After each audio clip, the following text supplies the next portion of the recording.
Hay momentos en la Fórmula 1 en los que un piloto decide romper el protocolo, dejar de lado la diplomacia y hablar con una honestidad que incomoda.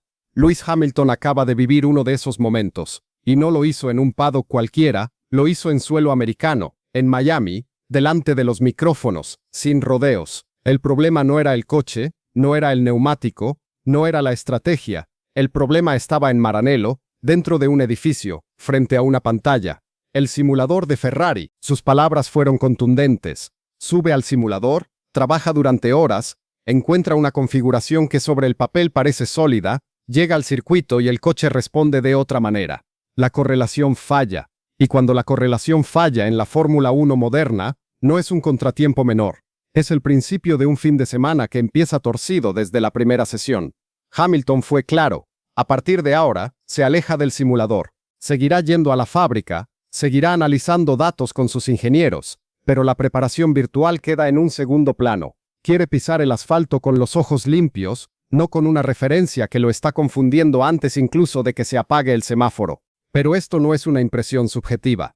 Los datos lo respaldan con una claridad que resulta difícil de ignorar. A lo largo de estos 4 grandes premios, hay un patrón que se repite con una regularidad inquietante.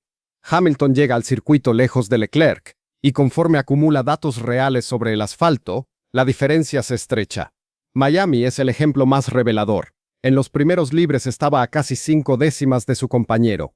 En la clasificación al sprint, todavía a 4. Pero en la clasificación del Gran Premio, el salto fue enorme. Acabó a solo 1 décima de Charles. El piloto mejora sesión a sesión porque aprende del circuito real, no del virtual. Y eso es un problema estructural, no puntual. El caso de China lo confirma desde el otro extremo.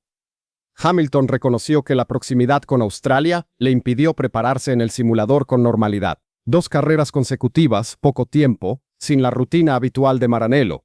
Y paradójicamente, China fue su mejor fin de semana de la temporada, el único en el que dominó a Leclerc de principio a fin. La pregunta que queda flotando en el aire es incómoda. ¿Y si el simulador no solo no le ayuda, sino que activamente le perjudica? Ferrari presume de tener uno de los simuladores más avanzados de toda la parrilla.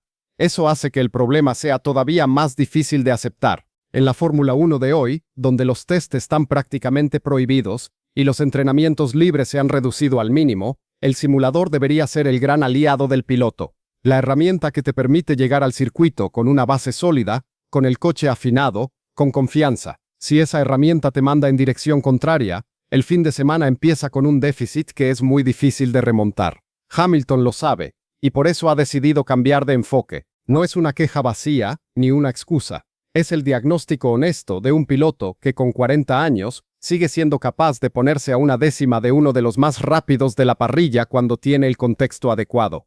El fuego sigue ahí. El problema no es Hamilton. El problema es lo que le llega antes de encender el motor. La temporada continúa. Canadá está a la vuelta de la esquina y Hamilton llega con un planteamiento diferente, con menos pantallas y más instinto, con menos datos virtuales y más confianza en lo que siente sobre el asfalto. Si el cambio funciona, tendremos una segunda parte de temporada muy diferente a la primera, y si no funciona, Ferrari tendrá que sentarse a analizar en serio qué está fallando en uno de sus pilares tecnológicos más importantes. De cualquier manera, Hamilton no está dispuesto a esperar. Y esa actitud, a estas alturas de su carrera, dice más de él que cualquier resultado.